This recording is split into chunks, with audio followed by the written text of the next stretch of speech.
Good evening, ladies and gentlemen. Welcome back to the Buccaneers podcast. Thank you for tuning in. We are proud members of Bucs Life Media. Bucs Life Media, your best Buccaneers news and outlet for breaking news, hot takes, rumors, and so much more. You can find Bucs Life Media on Twitter, Facebook, YouTube, and so much more. We got some great guests in the house. We're here to go over Bucs Bears week. It seems like Bucs and Bears are playing damn near every year at this point in time, and the battle keeps on switching off. The passing of the torch occurs more often than not. It seems like the team you expect to win does something to lose the game, and the team you think will lose the game does something to win the game. So we'll see what happens this time around. Nonetheless, Katz and Stunna should be joining us shortly.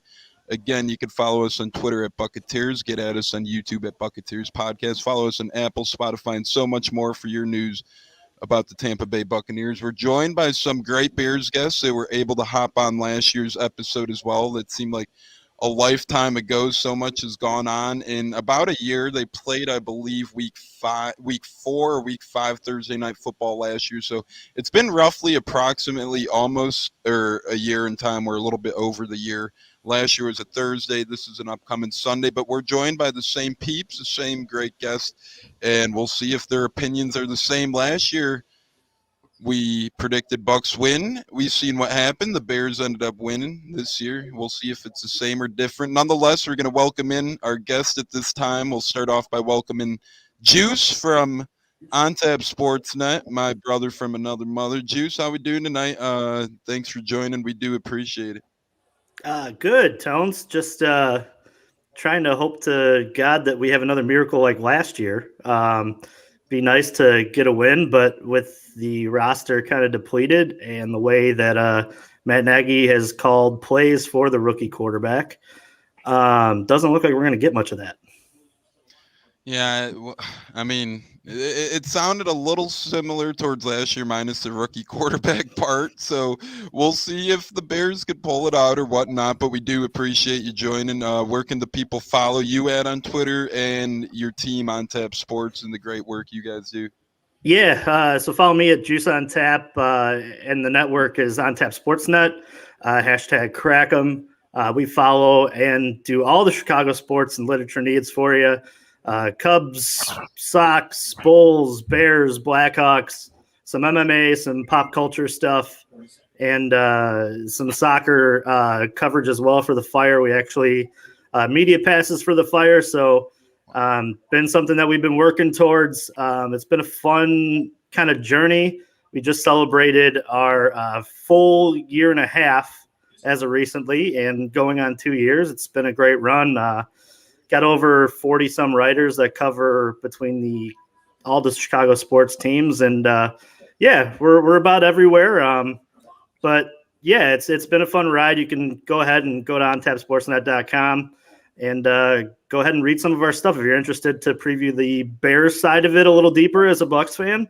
Head over. The Bears on Tap guys do a great job, but as one of the leadership team, it's a pleasure to be on here, Tones, and we go back a long way. I've known you since your Jameis Winston days back there when you guys were drafted him and he was going to be the savior, and thank God Tom Brady rescued you from that. And it was a great Super Bowl last year. I think you should be hoping that everything goes the same in this week's game, because that means you're going back-to-back Super Bowls. If the Bears do win on Sunday, it's a good omen for you, because you won the Super Bowl last year, had us both on again, and they won the Super Bowl, against the Chiefs. So let's hope the same results for you next year, for this year.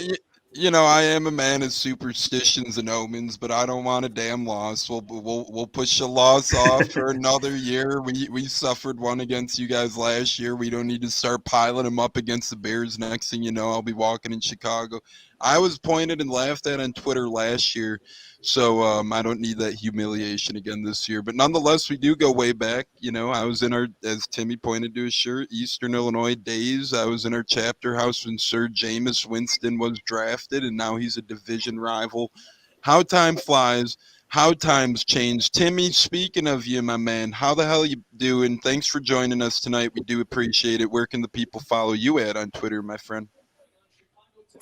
It's a good question. I think my Twitter handle is @TCrowley 321 maybe. Yeah, we'll work on your Twitter handle. I'm more of a But nonetheless, Facebook. how the hell are you? I'm very good, very good, and it's very good to talk to both of you guys. Michow, miss talking football with you. Damn right, man. Man, what a different direction both teams went since they played each other last year, huh? And Yeah. I would like to point out that last year I could tell you that I predicted an 18-16 Bears victory, and it was a 2018 game instead. So one of us did say the Bears were going to win last year. Cheers to that, my friend. You did have that right then. Okay. One of us didn't listen to last year's episode. I wonder who that idiot was, but no, I got that wrong. Okay. I got to fix that. Timmy, you were right on spot last year. We'll see if the Bears can replicate their success from last year over to this year.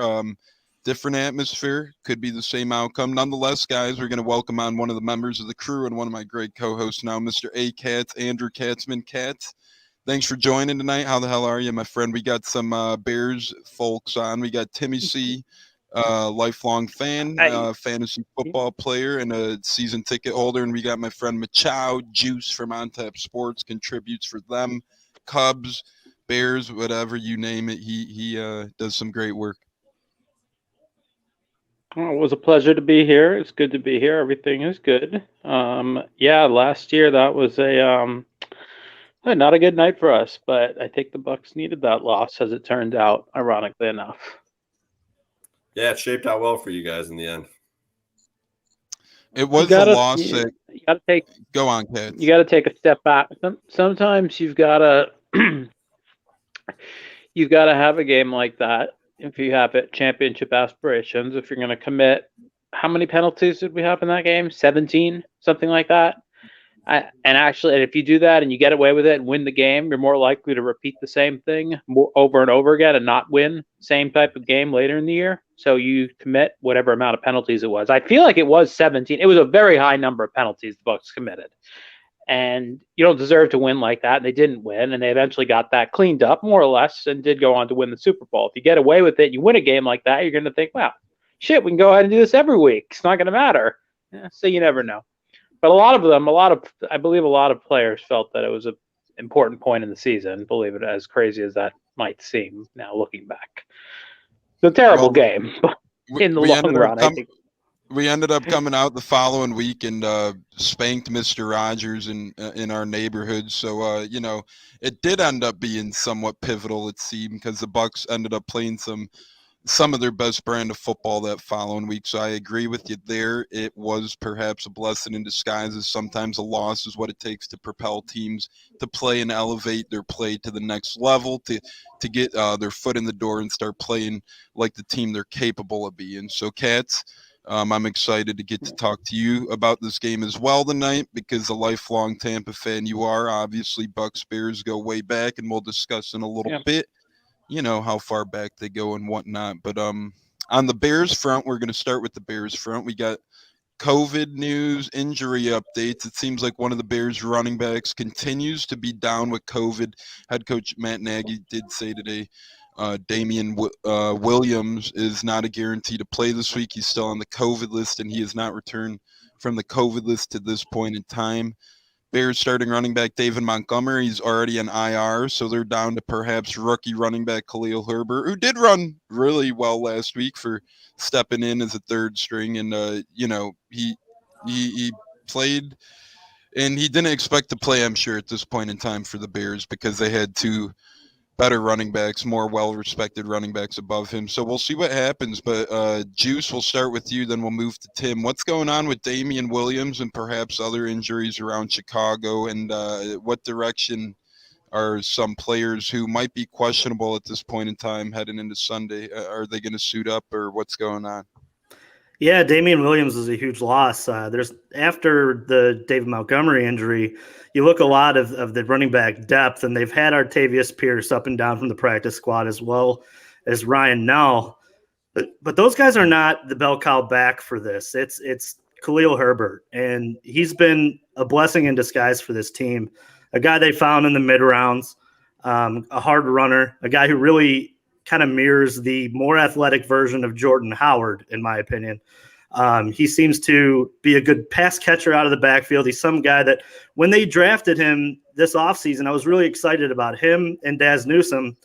Daz had a shoulder injury in training camp and has been a non-factor in the passing game as he's been on the practice squad for much of it. But Khalil Herbert has been kind of the bell cow back. The Damian Williams one hurts, absolutely, because the Bears are definitely a run-first team now that they've changed play calling, and Matt Nagy no longer has the sticks, and Bill Lazor runs more or less a really run-down-your-throat physical type of football since they've kind of elevated Justin Fields as the quarterback. I think the bigger problem injury and COVID-wise is going to come from Robert Quinn. The Bears are kind of built on the defensive line to be that's their bread and butter. It's where they spent the most money. It's where they can win in the trenches. And you know where Tom Brady is going to be. He's not the mobile guy. He's a guy who's going to be in that back trying to beat you from the pocket. The hard part is they are so damn good with that quick passing game, and with the offensive weapons that you're looking with Antonio Brown and on the outside with Mike Evans, this cornerback group is going to be very tested in terms of their second, third, and their slot guy. I think that's kind of where this is going to be won or lost. The problem is that with no Robert Quinn, you're going to have guys like Gibson and Blackson step up from the inside. And with Khalil Mack and Akeem Hicks as well injured, you're kind of looking at the best part of your team already a man down and kind of limping into this football game against that Buccaneers offense is gelling, in year two of this system, really coming together. They have so many weapons that can beat you. The problem I think that the Bears will have is the Bears have some real young guys on the corner slot, and Eddie Jackson is having maybe one of the worst years that Bears safety has had in a long time in terms of tackling. So if you get past that first level, I mean, it's big play after big play. We saw it on Sunday, and I think that's kind of the recipe for this Bucs team to kind of control this game. It could get really ugly. This is a game that you look at. They're already like a 12.5. I thought it was a 12.5 point favorite or something stupid like that. But this could get really ugly if the Bears don't have a healthy Mack, if Akeem Hicks isn't able to go, and with no Robert Quinn, your best part of your team is not going to be there. And that's a huge problem because those corners are young and inexperienced. And when you have guys on that outside, like Godwin, like Antonio Brown, like Mike Evans, a lot of this doesn't matter. They'll be using that quick passing game. And even if they can use the long passing game and get enough time to throw the football, I think that you're going to see a lot of big plays on that side of the ball if they can't get pressure on Tom Brady, which, hey, you got to get pressure from the inside on Tom. It's always how it's been. And that's how you beat him. That's how you beat him when he was in New England. And if they don't have Akeem Hicks, that's a problem because you're going to be able to do whatever you want on offense. Yeah, it's looking like a little bit of a laundry list for both teams' injury report at this point in participation in practice. Just to run down the list for the Bears before Katz and I get to the Bucs side of the ball, you did not participants in Bears practice: Jimmy Graham, Jakeem Grant, Akeem Hicks. As you said, Hicks is a big one. Caleb Johnson, Khalil Mack, obviously another huge one. Allen Robinson, big one. And then you got Robert Quinn with COVID. So obviously, like you said, pressure Brady. That's probably team's number one formula for success against Tom Brady. If you're down Robert Quinn, if you got a banged up Mack and Hicks, that's your big three rushing the passer right there. That's where it could hurt the Bears, especially if this Bucs offensive line, which it looks like right now is fully healthy heading into Sunday. They make some dumb penalties here and there, but they are a hell of a blocking offensive line, especially how Tristan Wirfs has been playing this year. Donovan Smith has ramped up his play. Ali Marpet, Ryan Jensen have been playing tremendous. Alex Kapp at right guard could show steps of improvement, but that would be a matchup I want to see. Bears healthy pass rushing against Bucs healthy offensive line. I hope we could see that because that would be a good test for the Bucs. But I agree with you. Brady could beat you with those guys on the outside, so we'll see if that pressure doesn't get there up the middle because of some guys out. That could be tough. Timmy, I got a question. I'll ask you. We got one from KP on Twitter, Bucs Life Media Facebook posts. Let's hear it.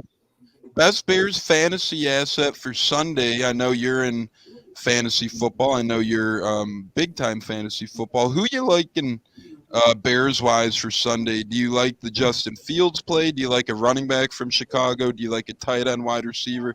Is it the defense or kicker in general? If you had to start a Bear, who we rolling with? Well, if you're starting anyone on the offense, I hope it's a super deep league that you're in where you're just forced to start somebody, where everyone's forced to start somebody. But no, the only fantasy player for the Bears that I would like is Cairo Santos. The guy seems to have ice in his veins. I don't think he's missed a kick in 2 years, which is incredible, especially even playing in Chicago. But other than that, it's good luck. I could see him having a good fantasy day too. I could see perhaps the Bears driving a couple times and the Bucs bending but not breaking, perhaps. So yeah. Well, the prediction of the score that I have in my mind, it would be all Cairo Santos too. So, that's 100% my recommendation if I have one. Oh boy, it wasn't very good here. In his 2 weeks we had him. I think we had him for 3 weeks, maybe. I don't remember how long he was a Bucs kicker. He wasn't very good here. He was with the Bears before this is his second stint with the Bears, and he wasn't very good when we had him the first time either. It's his resurrection is kind of unbelievable. Yeah, because he was with the Bucs. I think it was for 3 weeks, maybe a month. He was here, and I didn't.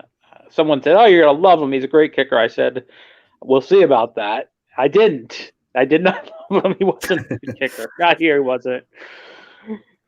Bucs kicking history is one to forget quickly, but we have a good one now, so I'll take Ryan Suckup. He's a good kicker. He just doesn't get many field goal opportunities the way we've been scoring. Brady's just been, hey, Suckup, you rest your leg. I'll just get a touchdown here. You'll get an extra point here. That's all you're getting, buddy.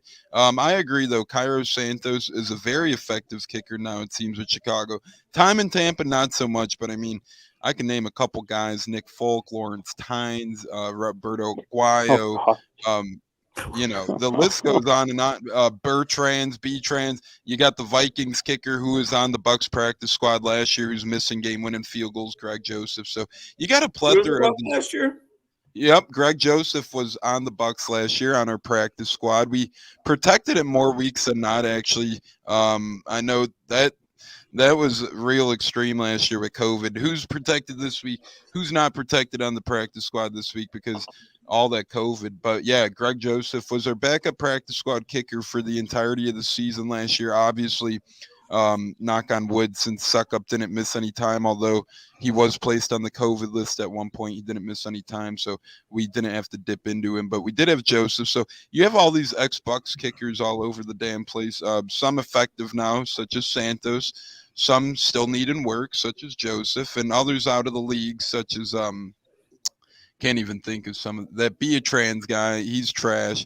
Roberto Aguayo, ex-Bear too, he's trash. But nonetheless, I think that's a name we could all forget. Ain't that right, Cats? Roberto Aguayo. Oh gosh, yeah, him and Chandler Catanzaro and Nick Folks had a renaissance in New England, so it was fitting that he missed that kick against us. So I was going to be absolutely irate if he hit a game winner against us. So, but I know he's done well with the Pats, which is fine. Whatever. I'm glad he missed that. Oh yeah, Catanzaro and oh boy, there's a. I fucking forgot Catanzaro. We gave him big money too. That little. And he had that 59-yarder to beat the Browns, and I don't think he made any other kicks after that. I think that was it. That was it for the Bucs that year, though. That was it for the Bucs that year. After that Browns game, stick a fork in us. That was our little moment of glory. Yeah, that was a very short-lived moment. You remember the Jameis Winston god-awful interception that game? I think he threw it right at the D lineman. It was like,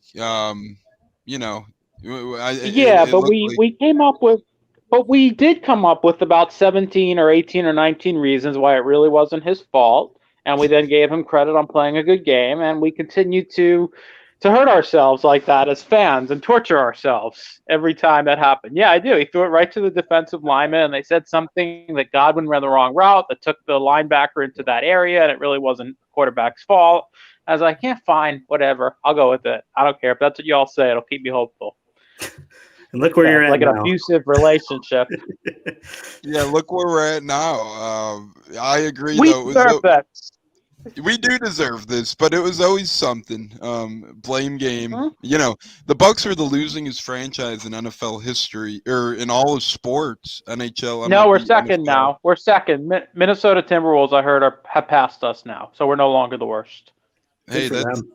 yeah, good for Minnesota. They could wear that ugly crown all day. We'll You know pass what's funny though is Gotcha. that there's a lot of teams with better winning percentages that have never won anything. So I mean, and bless them for that.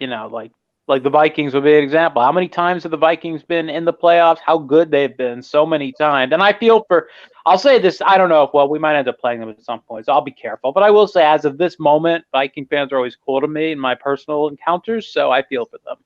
Some of the playoff heartbreak from Gary Anderson and other this kicker that missed for them and all the crazy stuff. So Yeah, you want to talk about bad kickers? That's another Blair franchise. Walsh, I was not coming up with the one who missed the kick against the Seattle game, and Brett Favre and his choke job against the Saints. I didn't appreciate that because it would have been nice to keep the Saints out of the Super Bowl. Looking back now, I didn't really care that much at the time. But yeah, wow. Yeah, they've had a rough go of it for sure there. So, but yeah, we're second worst. So We're moving up in the world, some might call it, but I agree. I mean, no offense not to call out the Bears, but look at them. They haven't won since 85. We won twice in the past 2 decades. So it's like you take the good with the bad, right? You suck asshole for so long. You go 2-14, you go 3-13, and then you bounce back, you win Super Bowls. And I guess great. Bucs are either winning Super Bowls or at the bottom of the barrel. But I think this, honestly, before we get going with the pod, I love these side tangents, so bravo to these side tangents. But I think Tom Brady is a franchise-altering move. I don't know if we'll ever hit quote-unquote rock bottom again, where we have to worry about the days of finishing 2-14 or 3-13 because the pedigree of the franchise. And it started with Bruce Arians. It really did. Once we brought in Bruce, he brought in Ndamukong Suh.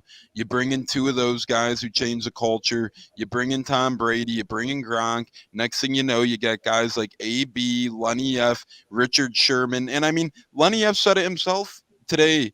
He said, I considered myself Richard Sherman and Antonio Brown. It's like last chance you. People viewed us as damaged goods. We came back to the Bucs, got our last chance. I mean, now look at that. The Bucs are viewed as a team where veterans revive their damn careers. Who the hell would have thought this 4 years ago? Come on, man. It was the opposite. This was where careers went to die for a long time. And it wasn't for a lack of trying on the part of the Bucs organization, but we brought in guys, that just went, and they came here, it was just a total disaster for them. So it's amazing to see that turnaround. Absolutely. Who's your guys? Is just Jason Light? Who's the GM? Jason Light. Jason Light. We could actually thank Lovie Smith for that one. That's one gem. That guy's got to deserves like the exec of the year in all of sports. When was the last time any championship team was able to bring back all their players? Usually they're out getting huge paydays somewhere else on a different team. Yeah, I don't know. And first, Light does have a huge part in it, but we have a great salary cap analyst. His name's Mike Greenberg, believe it or not. Yeah. But Greeny, Greeny, not that Greeny. It's a different Greeny, not ESPN Greeny, not Mike and Mike Greeny, but Mike Greenberg. I don't know the magic he works with our cap. I mean, granted, the only way it backfires, and it'd still be worth it, but down the road, 3-4 years from now, we got all these IOUs on the book. Next thing you know, we're signing guys like Ryan Mallett to come out of retirement to start a damn football game because we can't afford a damn jar to piston. But I hope it doesn't stoop that low. I don't think it will. But, shout out to Jason Light, Mike Greenberg. I'm drawing a blank on the ladies. Jacqueline. The woman, yeah. Jacqueline, I can't. Gosh. We'll call her Jackie. Davidson. Yeah, Jacqueline Davidson. It is Jacqueline Davidson. Yeah. Yep. She does a tremendous job. Those three are like the big three in the Bucs front office. They keep this machine well cogged. Moving on here, and we do have a comment from Cleveland Me. That's Joe, my brother. A lot of you people see Joe slithering his way into the Buccaneers pod on Twitter. Cat knows him from tweeting about Law and Order VU perhaps. Chow and Timmy. Tomorrow night. Yeah, new episode tomorrow night. I know my brother will be tapped into that. That'll be interesting for you guys. But nonetheless, he says, love it, boys. He'll be there Sunday. He'll be in attendance Sunday. Guys, like I said earlier, seems like every year we're playing. We'll start with Timmy on this one, then we'll bounce around the room. Do you feel like Bucs Bears is a rivalry? And if so or if not, what's your reasoning for it? No. No. I just when I think of Bears rivalries, I just think of Packers, Vikings. But it definitely was. It's been probably 3 or 4 times in the last 3 to 4 years. Is it 3 years in a row that we played each other? Yeah, and a main reason of that question as well is since the Bucs stems from some of those divisions, the fans do have the deep hate for each other. Like, I know Vikings fans can't stand us, and I know we can't stand Vikings fans. That gets ugly, and yeah, I know some Bucs and Bears fans feel some types of ways against each other. I guess that could be all fan bases, though, perhaps. Yeah, I think here in Chicago, I think we got enough problems to worry about in our. I was just going to say that. And, we don't need to add on any more extra fuel. Yeah, I mean, we can't even beat the team that we are supposed to be rivals with, and he's yelling in our end zone that he owns us. So we have owners here in Chicago. Yeah, we're kind of tied up at the moment. I'll say this as a football fan and as a Tom Brady fan as well. I rooted for the Bucs in the Super Bowl last year. If it were truly a rivalry to me, those are the games that you root for anybody else other than them, and that's why. While I know that they, succeeded from the division and they went to the South eventually, and I know they were, a part of the North a long time ago, it's just not. There were 2 franchises in 2 separate areas right now. I mean, you're talking about an old quarterback who is the greatest of all time, trying to win another Super Bowl with a very, very solid stacked, team that the Buccaneers are. You're talking about the Bears who. They got a lot of work to do. I mean, you don't know who's going to be the coach next year. You're talking about a rookie quarterback that is learning his way. He's shown some flashes, but I want to show people, highlights of Mitch Trubisky first season too, and go back to that to Twitter and have everybody read it and say, everybody was saying, hey, we may have a quarterback. It's twofold, right? Bruce Arians is one hell of a coach. And Tom Brady is one hell of a football player. Justin Fields, to be seen. And I think we've seen enough with Matt Nagy. I think we've kind of learned that he's not what he was advertised as. And it's just 2 franchises in 2 separate spots. So when you're looking at the rivalry, I do know that the Bears have won the last 2 of these because Mitch Trubisky was the one before that, if I'm not mistaken. His highest outputting game of his career with 5 touchdowns. And then you had, the kind of grinded out football game that it was last year. But with that said, the Buccaneers are a team that if they don't win the Super Bowl, it's a bust, right? It's all or nothing. It's 2 different, teams at 2 different spots. You kind of need, that playoff atmosphere and that extra amped into the game to kind of drive a rivalry, and I just don't see it with these 2 teams. The Bears, they're lucky to beat the Bucs if they do, like they were last year. They did. It happened. Like you said, penalties and some costly turnovers and things like that swayed the game. That happens. It's any given Sunday, right? Anybody can beat anybody, given, that everything lines up correctly. But the Bears are just at a spot right now where, like Tim said too, we we can't take on anything else, man. We're lucky to, show up on Sunday with a full 53-man roster at this point with COVID and with the injuries and with that clown show that's running the whole front office. So I haven't been quiet about it. I think that there's a lot of change that needs to happen over at Hallis Hall. And until they do that, we're not adding on any new rivalries. Jeez Louise, it sounds like you guys have your hands full enough as it is to chalk up Tampa as a rivalry. And nothing screams realignment like Tampa being in the North. It's like, come on. Not sure who drew that one up or thought that was a good idea, but Tampa, I know how that works. Expansion team. Well, it was Central. Remember, though, it was the Central at the time. True. But keep in mind this. I don't know if you knew this, that the Bucs' first season they were in the AFC West, which of course made no sense. I was not born at that point, but they were in the AFC West, so they moved them to the NFC Central, and then Chris Berman would call it the NFC Norris. So I mean, Tampa's on the west coast of Florida. It's on the Gulf Coast, and then you have 4 teams in the Midwest part of the country. But we were just kind of down here, and we sucked most of the time. But then there were a couple of years where we, towards the end of our run in that division, we became a force in that division before realignment finally happened. So the Bucs and Bears had some good meetings. Usually, though, the Bucs were awful and the Bears were always beating us. Or then towards the end, things changed a bit, and the Bucs were contenders towards the end there of our run in that division. The Bears were not very good. So both teams never seemed to really be good at the same time. They've never met in the playoffs, so it's hard to have a rivalry amongst when that's the history with the two franchises, to me. By happenstance, we face each other now 3, 4, 5 years in a row, I guess, whatever it is. We had a couple lopsided wins and we had a couple lopsided losses, but unless you end up meeting in the playoffs, there's just not much there as far as any sort of rivalry. It goes, it was for a bit. I mean, I can say I hated the Bears because they always beat us, and there's a lot of Bears fans here, and they're no disrespect to you gentlemen who seem very nice, but the ones that live here are very obnoxious.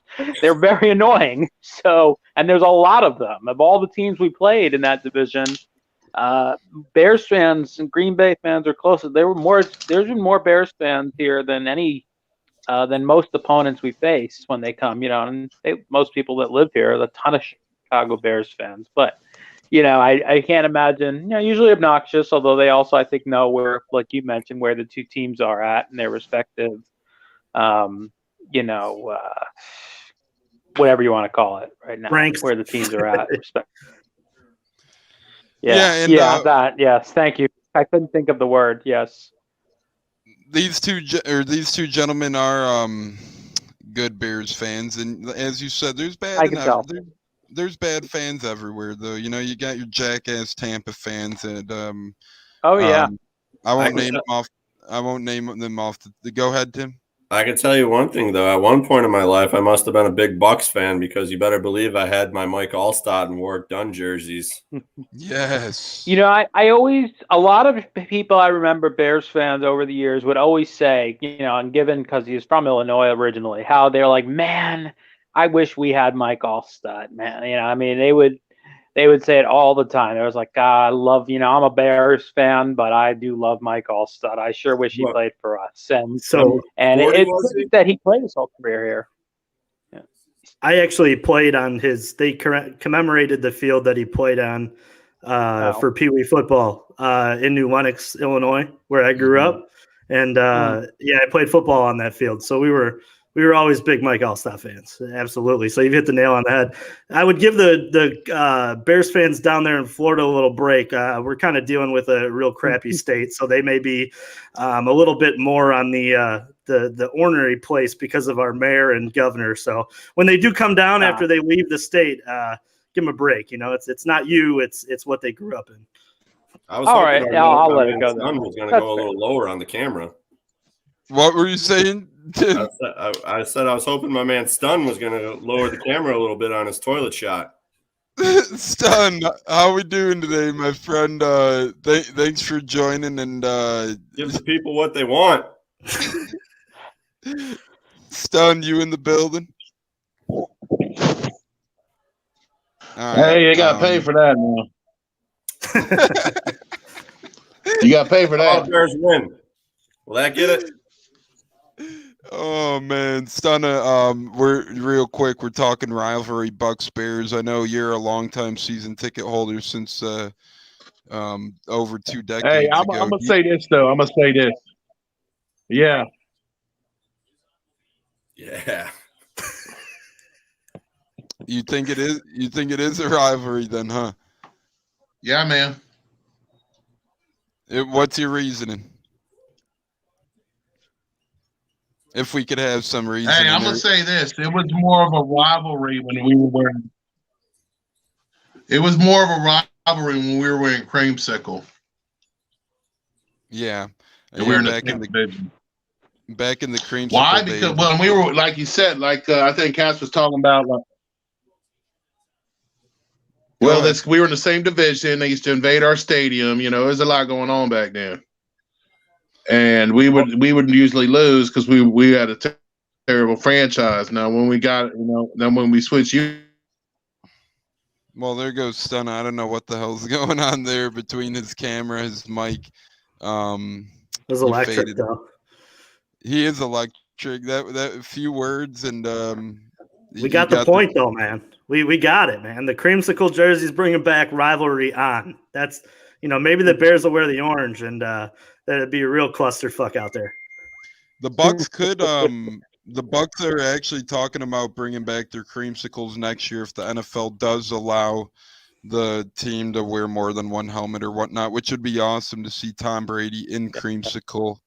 That would be really cool. Speaking of Tom Brady and Machado, I do agree with your point of Super Bowl or bust for the Bucs this year, as it was our intentions last year coming into this season, I believe, to win this year. Although obviously we won last year, I think we were really building to win the Super Bowl this year. But I just want to ask you guys, the 4th down play from last year, the infamous Brady 4. Do you guys feel pretty damn special for confusing the GOAT on Thursday Night Football, the most foolish moment on his on-field career, perhaps, which he laughs about now, he's open about now. At the time, no one knew what the hell was going on. If it was sideline officials not having the down right, if it was a coach saying the wrong thing. But now Brady says he did indeed forget what down it was, and for the longest time, Bruce Arians tried to defend him, saying, no, he knew what down it was, blah, blah, blah. Tom Brady comes out, no, I didn't. That'll happen. What say you, Machado, on the thoughts of all that with Brady forgetting the down? I'd say yeah, but the only number response he has to do with his hands is just do that, and then it's all over, right? I mean, it's the Bears are. That's the. It was funny in the moment, I remember Twitter blowing up about it, but with that said, man, it's about wins and losses, right? And I know that they beat him last year, but at the end of it, you won the Super Bowl. It's the greatest quarterback ever. Yeah, it's a gaffe. It's great, but at the end of the year, I mean, the Bears were average. They made the playoffs because COVID added more slots into the playoffs, and they were average, man. But yeah, it was cool. I'll say that I sold that game. So I made a lot of money off of, Tom Brady being in town, which was nice. But with that said, man, yeah, all he needs to do is throw up 7 and he shuts me up pretty quick. Yeah, Tim, what say you? Lasting image of Tom Brady last year holding up that 4. And yeah, he's making everyone money, Machado. He's making Tampa money every game right now. Those tickets are crazy. Tim, what say you on Brady holding up the infamous 4? I actually wanted to bring that up earlier when we were talking. It's stuff like when you're the fucking GOAT and the best of all time, it's little stuff like that when everyone's laughing at you when you're like, okay, I remember that. And sure enough, what did they do? They fucking go on. What is that? I would say that's when they started becoming elite. Yep. Because he's like, okay, yeah, get your laughs out. I'll have my last laugh. And that's what the fucking great ones do. And sure enough, when we're down fucking 3 scores this weekend, he's going to remember, yeah, I remember what happened when I was in Chicago last year. And that's going to lead him to his 5th touchdown of the game when he just keeps pouring it on us this weekend. So we were laughing week 4 of last year or whatever, but I think he remembers, unfortunately. Katz, what say you about that whole thing? I know a lot of Bucs fans felt indifferent about it. The Jameis fans more so felt some type of way about it. What say you? Yeah, apparently that brought joy to them there. It happened. Yeah, I mean, Brady's honest about it. Like he said, it's like, you know what? I messed it up. I fucked it up. I forgot what down it was. It happened. It won't happen. No, it won't happen again. You didn't have to say it. Won't happen again. It never happened before, and that's it. He made a mistake. Team didn't play well. Nobody played well, and he moved on from it. Like your friends were saying, in the end, he put in the back of his mind, probably, made him realize he had to work even harder. Not that he didn't know that anyway. And that was that. I appreciate him being funny about it, being open and honest, and admitting, hey, I screwed it up. Need more people like that rather than coming up with a million reasons why it wasn't their fault, didn't do this, didn't do that. It's like, yeah, all right, I screwed it up. That's it. Moved on. Get him next week. That's it.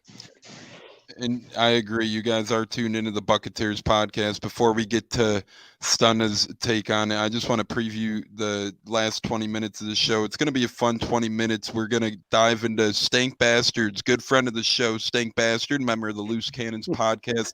Every week he comes up with the anti-team we're playing list where us Bucs fans can't do a certain amount of things, and he consumes this list opposing cities and opposing teams do, so we'll get into that. Stang's very creative there. We're going to get into the fantasy player of the game, defensive MVPs, and score predictions and exits. So we're going to wrap up there. Stunna, what say you quickly here on the Tom Brady holding up the infamous 4 to end the game last year? If Stunna's with us, we'll see. It's like we didn't play our best game. We lost 20-19, and we pretty much moved the ball at will. We just got in the red zone, and we had to settle for field goals, or we would get a touchdown and get called back.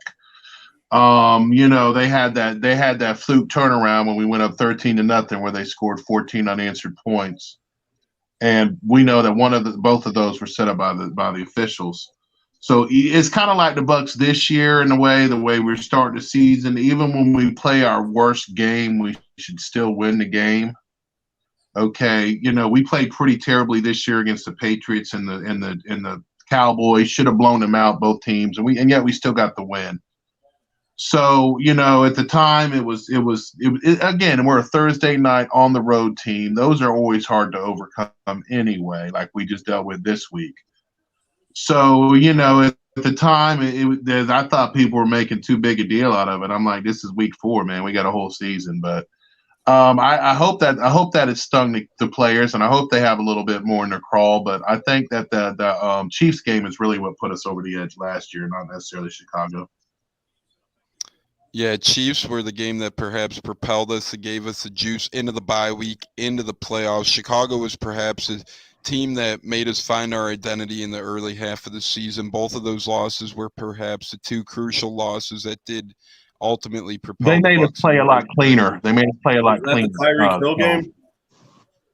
Yeah, that was the Tyreek Hill game where Tyreek Hill went on the phone and said, "Call for backup, blah, blah, blah." And then we've seen what happened in the Super Bowl to poor Tyreek. But he did have his fun against us, and he had the hell of a half, especially a hell of a first quarter.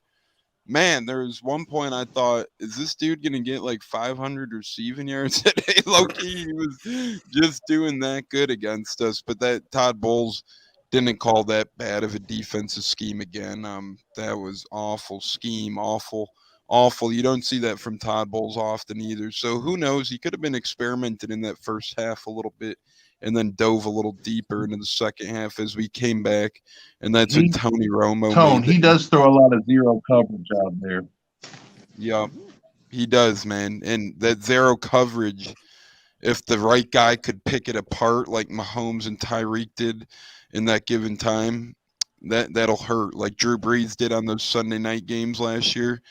Or that Sunday night game last year. When you get things like that to happen, that'll hurt. But we'll see what happens. I think Todd Bowles is making improvements already this year. We're already down cornerbacks. We're down Richard Sherman, Carlton Davis, Sean Murphy Bunting, Jamel Dean's missed time. Jordan Whitehead missed a game. Antoine Winfield still in concussion protocol. It's like, oh my goodness, their defensive back is so limited, but we keep crawling out. And guys, this is kind of a segment I was looking forward to. We're going to ask our Chicagoans here first, especially, but friend of the shows, he's been on the show before, Stank Bastard from the Loose Cannons podcast and from the Bucking Idiots podcast. He does something every week where when the Bucs play an opponent, he lists things you can't do as a Bucs fan on Twitter, and it started last year when we made the playoffs. For example, when it was against the Packers, you couldn't eat cheese, you couldn't do X, Y, and Z, you couldn't do all this stuff. So for today, or for this week, against Chicago Bears, it's a knock at the city and the Bears animals a little bit. This is Stank's list. I want to see if you guys approve of his lists for things that Bucs fans should not do that incorporates with Chicago and the Chicago Bears. So he says Bucs fans cannot eat deep dish anything this week. He says Bucs fans can do any shuffling. There's no shuffling this week. He says there's no Smokey the Bear this week. No Take Me Out to the Ball Game singing this week. No Jordans this week. No Kanye West albums this week. No jazz music, no opera music, no watching operas of any sorts. No R. Kelly or R. Kelly affiliated things this week. I don't think that's ever a good idea. I think he's canceled, right? That's He did put up a wet emoji next to that for better or for worse. So we know how nasty some of those golden showers got. No, he says no hot dogs, specifically Mel's hot dogs. Let's see what else he said. He says no socks of any color, specifically white. And the last but not least one, I think this is a big one, no murdering other human beings, which is a problem in Chicago right now. So that was the number one thing on his list, no murdering human beings. We'll start with Tim here. Tim, you think that's a valid list, or is there something he's forgetting? He forgot carjackings. No carjacking this week. Yeah, other than that, yeah. Grill it, deep it. That's a tourist thing. We're from Chicago. We like thin crust pizza. damn right. You can, regardless of what Chicago says, you can have ketchup on your hot dog. It's definitely acceptable. But yeah, no. Otherwise, I was gonna mention hot dogs to make sure. I'm a big hot dog guy, but he did mention that, so he's good. No, I think he's off to a very good start. We'll see if his mechanisms helps propel us to victory this week. Juice, what say you? No carjackings is a good recommendation. I could think of a couple things. Yeah, Italian beef. Surprised that one's not on there. Garrett's popcorn. You know, the Chicago mix with the caramel and the cheese. Other than that, though, that's pretty nail on the head. I'd say no Malort, but even people here in Chicago, we talk about how awesome Malort is, but nobody should really drink that ever. I know that's definitely not Chicagoan of me to say, but I'm a suburb kid. I don't lie about it. Yeah, I'd say that's pretty solid. I'd say no going to work if you're a policeman too, because I guess that's another thing that's going on right now. So yeah, no, Chicago's a mess and kind of mirrors our football team in some ways. And it mirrors other teams as well, such as the Cubs this year, but we'll get over that hump, I'm sure. Cats, Stunna, before we get into score predictions and close out, what say y'all about Stank's list? I don't know a lot about Chicago. I've been to Chicago. Well, I know some things about Chicago, actually. It's a very nice city. I haven't been in a very long time. I guess I would say, and I didn't really watch this show very much, but a lot of people did. I would say don't watch the show Shameless that take place in Chicago. That's fair. Yeah. Well, there you go. I just came up with one off the top of my head. Don't watch Shameless. Yeah, I knew it took place in Chicago. I think I saw maybe 2 episodes. The rest of it I'll go with Stanks. Sounds about right to me. Stunna, what say you? Anything that we're leaving out for the not to do list for the week in prep against the Chicago Bears? If we have Stunna, sometime he might be delayed.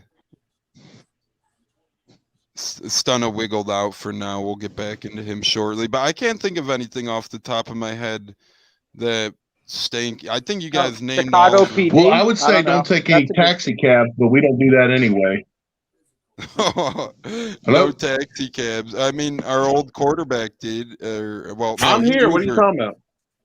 No, I know you're just a little delayed. I think it might be me or you, but I'm not sure. But Stunna, we don't do taxis. We do Ubers, but our quarterback or our old quarterback can't Uber in the city of Tampa anymore, anyways. So or anywhere, can't Uber anywhere. Got to use you Lyft. think he's banned? You think like if he tried to open the app, it would be like not allowed? I heard he was. I heard that was part of the deal, was that he's no longer I would say I'd say you can't watch Beetlejuice. No Beetlejuice. Yeah, that one. I'm trying to think of off the top of my head. Right, he takes Lyft now. Yep, it's our beloved mayor. It looks like Beetlejuice. Lori Lightfoot. That's a good comp. So there's a couple things I can't think of one off the top of my head, but maybe no.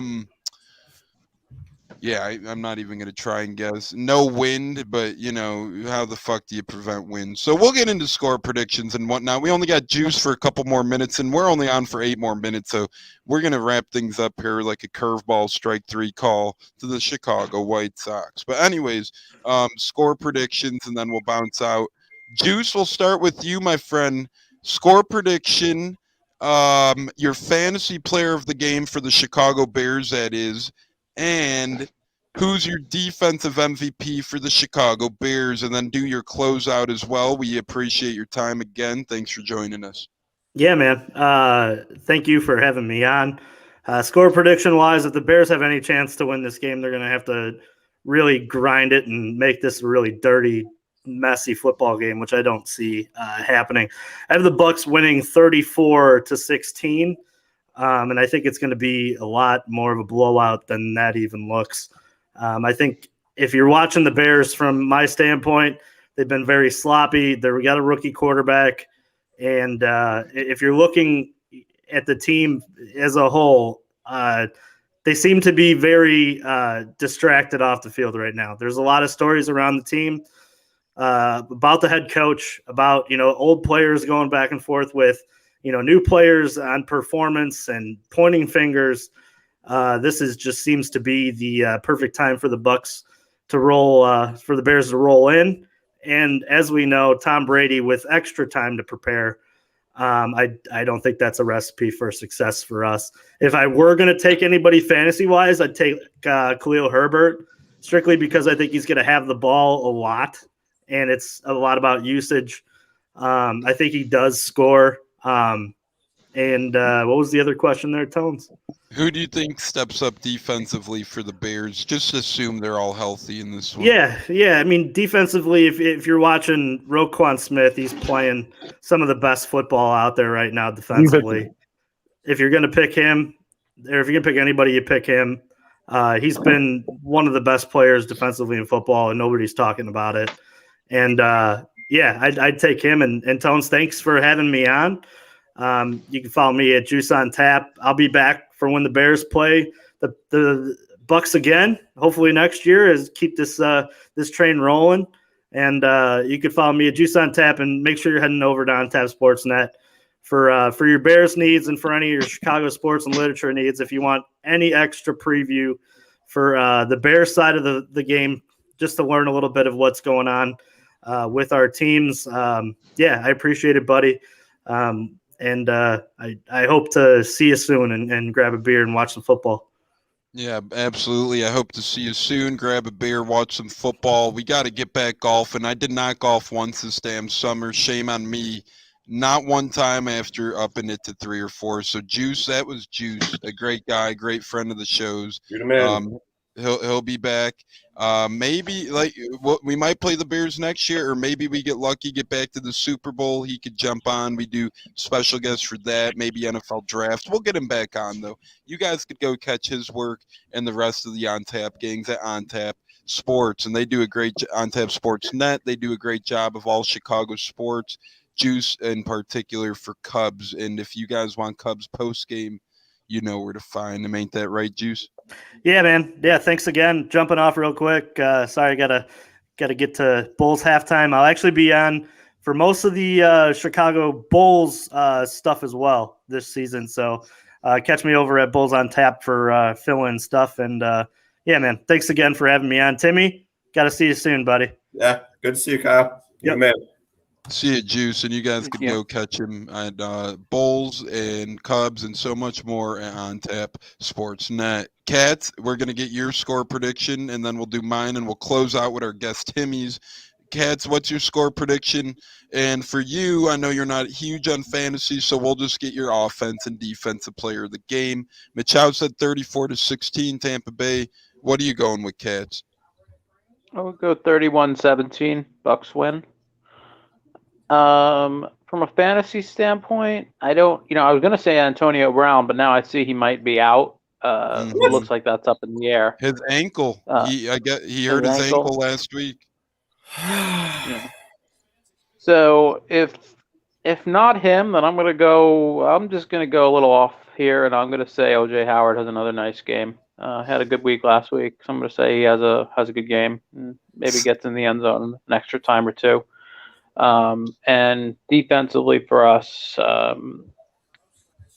again, I think JPP might be out as well, from what I'm hearing. He missed practice as well, I think. So, I'd probably go with Shaq Barrett. Yep, JPP might be out, and OJ Howard's ankle is hurting him a little bit too. So we'll see. He missed practice today as well. Oh, wow. Well, usually I go based on Thursdays. Usually is to tell when they're able to tell you more. But yeah, I didn't know Antonio Brown had an issue with the ankle. It's news to me, and heard that today. I didn't know anything was wrong with him. Yeah, me neither. I just heard that news today as well. Cats, thanks again as always. Any last words? No, the pleasure always great being here. Tim, it was great meeting you as well. I can't say good luck this week, but otherwise, good luck to the Bears other weeks after this one. And go Bucs, and you all have a great night. Yep, you too, my friend Cats. Timmy, it's down to me and you. Maybe Stunna too, perhaps we'll get a Stunna prediction. I'm going to give my score prediction quick. I think it's going to be closer than what people think, maybe. I think we will score. I'm going with 37-28. I think Bucs win. I think Bears score a little bit. Bucs are pretty banged up defensively in the secondary right now for sure. I'm going with 37-28. I think that Lenny F's our fantasy player of the game. He's been a good bell cow lately. And I think our defensive MVP is Ndamukong Suh facing his former hatred rival. I think he has a big game.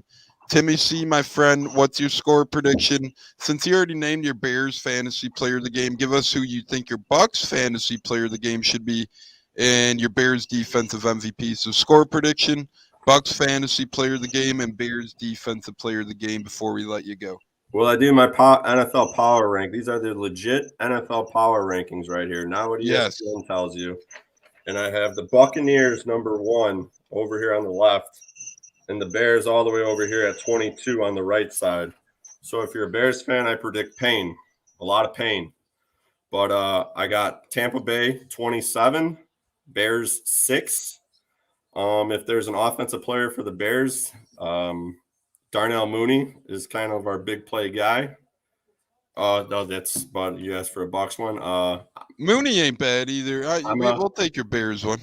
I'm with you on Lenny F. He's been pretty solid, and he seems to be taking over the job. And I got a big problem with my man AB snap count you guys are giving him. But it seems when he's the guy Tom Brady seems to like a lot. So I'm an AB and Lenny guy. I agree. I hope Thank you very much for having me. If AB's snap count gets up there, he could even be that much more crucial. By the way, the people could follow our friend Tim Crowley at T_Crowley321 on Twitter. Tim, we thank you so much for your time, my friend. I know the Bulls' fourth quarter is in hot pursuit. We'll let you bounce off. Enjoy that. We hope to see you soon on the show. You're welcome on anytime, my friend. Thank you. Have a good one, boys. You too, Tim. That was Timmy Crowley. He says 27-6 Bucs. Stunna, we'll get your prediction now, and then we'll close out. What say you? What are you thinking? I'm going to go with 34-17 Bucs. I'm going to go with Cameron Brate as the fantasy player, and I'm going to go with Devin White as the defensive MVP. Brate, the Naperville native, too, so he's got them Chicago ties, and then White, defensive MVP. I like those picks a lot. I like him a lot. I think Devin White's going to break out. I think Cam Brate's going to break out. Stunna, any last words for Buccaneers before we bounce off here? This is a traditional heated rivalry. If anybody was around for the creamsicle days, they know what Chicago Tampa means. I hope to see all our fans in attendance and loud and proud, and I'm looking forward to it, and I hope that we put on a show that can make everybody in our community proud. You heard it here first, guys. This is a rivalry renewed, a creamsicle day rivalry brought back when it was the NFC Central, not the North, not the South, but the Central. Bucs and Bears share that division. Heated times are there. We need Bucs fans, asses to seats. We need you guys in attendance. We need to cheer on our team loud. We can't have any Bears fans in annoying us and bugging in. We need full Tampa attendance. So guys, that was Stunna, ACATS, me for the crew. We had on great season ticket holder and fantasy football player Tim Crowley joining us to give his Bears perspectives. We had Juice from Sports on Tap give him his perspectives. We had a great Bucs Bears talk. We are out of here. Until next time, guys, on behalf of Stunna Cats, Timmy Crowley, and Juice, we thank you so much for joining. I'm Tampa Tones. We'll see you guys on the other side. Thank you, and go